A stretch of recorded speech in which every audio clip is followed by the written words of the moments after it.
হ্যাঁ, বসন্ত এসে গেছে। কোকিল ডাকছে মানেই তো বসন্ত। এই যে এই ভদ্রলোক এইমাত্র উড়ে গেলেন, আবার এসে ঠিক একই জায়গায় বসলেন। কলকাতাবাসীদের মধ্যে যাদের মনে আক্ষেপ রয়েছে যে তারা কোকিলের ডাক শুনতে পারেন না বা পান না, বা বসন্তকে ঠিকমতো শহরের মধ্যে উপলব্ধি করতে পারেন না, আমাদের ক্ষেত্রে কিন্তু সেই ব্যাপারটা একেবারেই আলাদা।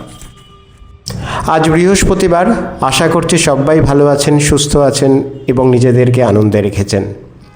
আমিও ভালো আছি। সকাল থেকে দিনটা কেমন মেঘলা মেঘলা, সূর্যদেবের দেখা নেই। সকালবেলা তো অভ্যেস মতো ছাদে এসেছিলাম।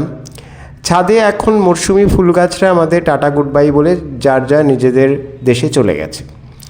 সুতরাং কি আর করা, কিছু বীজ লাগিয়েছি, দোপাটি, তারপরে অপরাজিতা, এইসব। তো এখনও সেই বীজ থেকে চারা বেরোয়নি। চারা বেরোলে পরে আপনাদের তাদের সঙ্গে পরিচয় করিয়ে দেবো। সারাটা দিনই বোধহয় আজকে এরকমই যাবে। যাই হোক, সময় নেই, অফিসের কাজ শুরু করলাম। সন্ধেবেলা এখন 7টা বেজে গেছে। অফিস থেকে লগ আউট করে কিছুক্ষণ পরে বেরিয়ে পড়লাম বাড়ি থেকে, কারণ আগেই আপনাদের একটা এপিসোডে বলেছিলাম যে সারাদিন কাজের পর একা একা কাজ করার পর বাড়িতে বসে থাকতে আর একদমই ইচ্ছে করে না। মনে হয় কোথাও থেকে, আশেপাশে কোথাও থেকে একটু ঘুরে আসি। কোথায় যাই, আজকে ভাবলাম একটু কলকাতার অ্যালবার্ট রোডের ইসকন মন্দিরে যাওয়া যাক। বহু বছর যাইনি। ইসকনের সঙ্গে কিন্তু আমার যোগাযোগ বা পরিচয় সেই 1989 সাল থেকে, যে বছর আমার বাবা ইসকনের লাইফ মেম্বার হয়েছিলেন। আগেকার দিনে ইসকনের লাইফ মেম্বার হওয়ার জন্য সেরকম কোনো ঝকমারি ছিল না। ওখানে গিয়ে যদি আপনি আগ্রহ প্রকাশ করতেন যে আপনি ইসকনের একজন সারা জীবনের জন্য ইসকনের সভ্য হতে চান, তাহলে নির্দিষ্ট একটা অর্থের বিনিময়ে আপনাকে সেই সভ্যপদ দেওয়া হতো। আর এই সভ্যপদের একটা উদ্দেশ্য অনেকেরই ছিল, যে বিশেষ করে ভ্রমণ পিপাসু বাঙালিদের, কারণ ভারতবর্ষের বিভিন্ন প্রান্তে ইসকনের যে সেন্টারগুলি ছড়িয়ে ছিটিয়ে আছে, সেইখানে বছরে 3 দিন তারা ফ্রিতে থাকতে পাবেন এবং ফ্রিতে প্রসাদও পাবেন। তো আমার বাবার যেহেতু দেশ ঘুরে বেড়ানোর একটা বিশাল নেশা ছিল, সেই জন্যই তিনি এর সভ্যপত্রে নিয়েছিলেন এবং ভেবেছিলেন যে এর ফলে তিনি বিভিন্ন জায়গায় গিয়েই পৌঁছেই যে হোটেল খোঁজার যে একটা ঝক্কি, সেই ঝক্কিটা আর সামলাতে হবে না। তো সেই জন্যই বাবা সভ্যপদ নিয়েছিলেন। সেই সঙ্গে সঙ্গে আমাদেরও যাতায়াত শুরু হয়েছিল ইসকন মন্দিরে। প্রথম আমি এই অ্যালবার্ট রোডের মন্দিরেই আসতাম। আগে অ্যালবার্ট রোডের মন্দিরটা এত বড় ছিল না।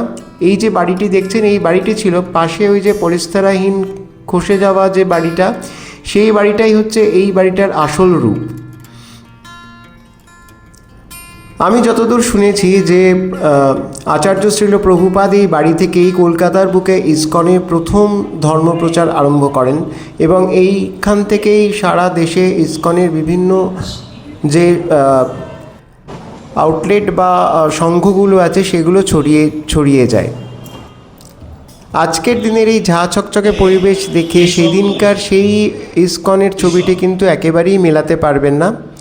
ভেতরেরটা খুবই সুন্দর করে দিয়েছে। এখন ভেতরে খুব সুদৃশ্য একটি মন্দির রয়েছে, সেখানে রয়েছেন রাধাকৃষ্ণ এবং শ্রী জগন্নাথ দেব তার সপরিবারে, এবং সেই সঙ্গে রয়েছেন শ্রী পঞ্চতত্ত্ব এবং অবশ্যই শ্রীল প্রভুপাদের একটি মূর্তি। এখানে প্রতিদিন সন্ধ্যেবেলা বৈদিক আচার অনুষ্ঠানের একটি ক্লাস হয়, সেখানে ইচ্ছুক ভক্তমণ্ডলী যোগদান করতে পারেন। এখানে কোনো বাধা নিষেধ নেই, শুধুমাত্র আপনাকে আপনার মোবাইল ফোনটি বন্ধ রাখতে হবে এবং সেই সঙ্গে সঙ্গে কোনো কথা বলতে পারবেন না। হ্যাঁ, যদি আপনার মনে কোনো প্রশ্ন থাকে সেই প্রবচন সম্বন্ধে, তাহলে আপনি অবশ্যই প্রশ্ন করতে পারেন।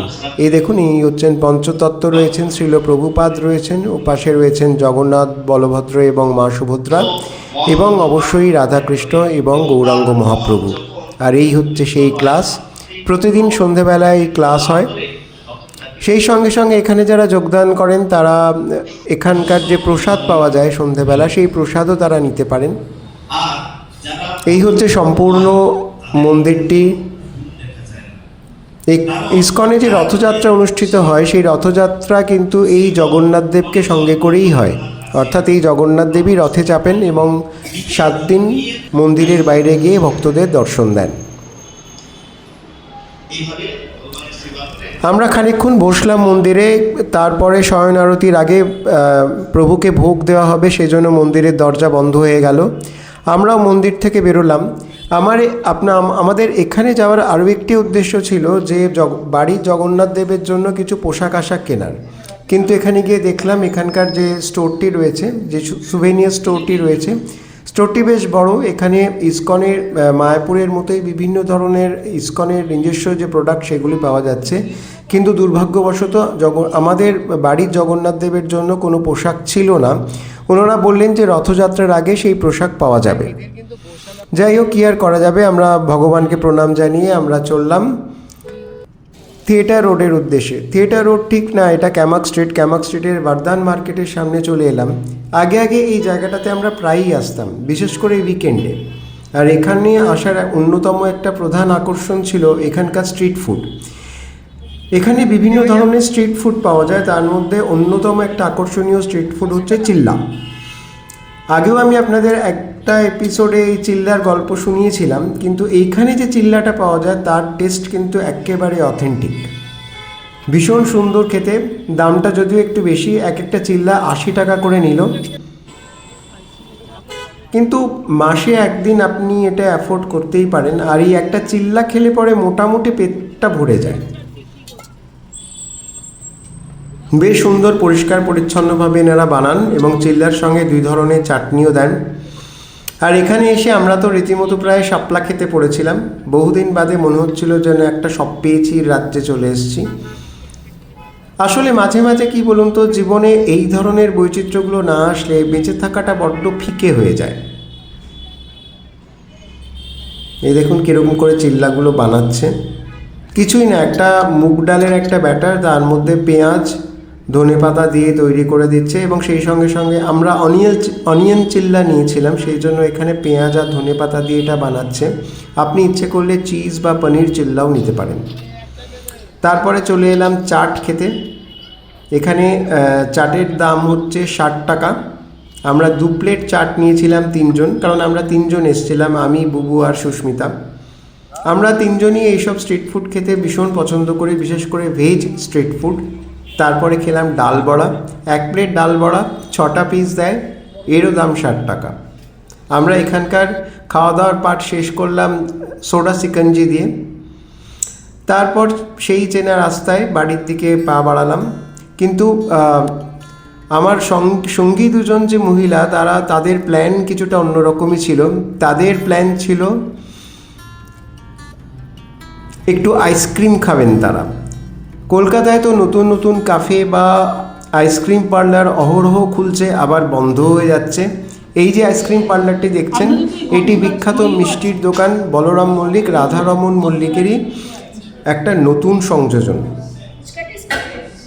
এরা একটা রেস্তোরাঁও খুলেছেন রাসবিহারী রোডের ওপরে, এবং সেই সঙ্গে সঙ্গে পূর্ণদাস রোডের ওপরে খুলেছেন এই আইসক্রিম পার্লারটি। আইসক্রিম পার্লারটির ইন্টেরিয়ারটা বেশ সুন্দর। সন্ধ্যেবেলায় এসে বন্ধুবান্ধব নিয়ে রীতিমতো আড্ডা দিয়ে আইসক্রিম আপনি খেতেই পারেন। দামও পরিবেশ অনুযায়ী পকেটের নাগালের মধ্যেই। একটা ছোটো স্কুপ আইসক্রিমের দাম 80 টাকা, এবং সেই সঙ্গে সঙ্গে বিভিন্ন ফ্লেভারের আইসক্রিম পাওয়া যায়। পেরিয়ে আমাকে ঝালিয়ে মারছে।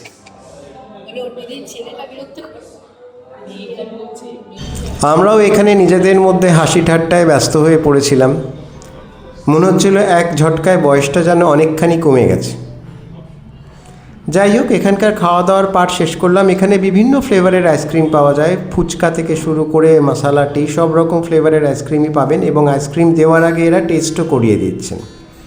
তো আজকের ভিডিওটা এখানেই শেষ করছে। যদি এই ভিডিওটি আপনাদের ভালো লেগে থাকে তাহলে চ্যানেলটি সাবস্ক্রাইব করে কাইন্ডলি পাশে থাকবেন। পাশে থাকলে পরে সামনের দিকে এগিয়ে চলার একটা মনের জোর তো পাওয়া যায় বলুন।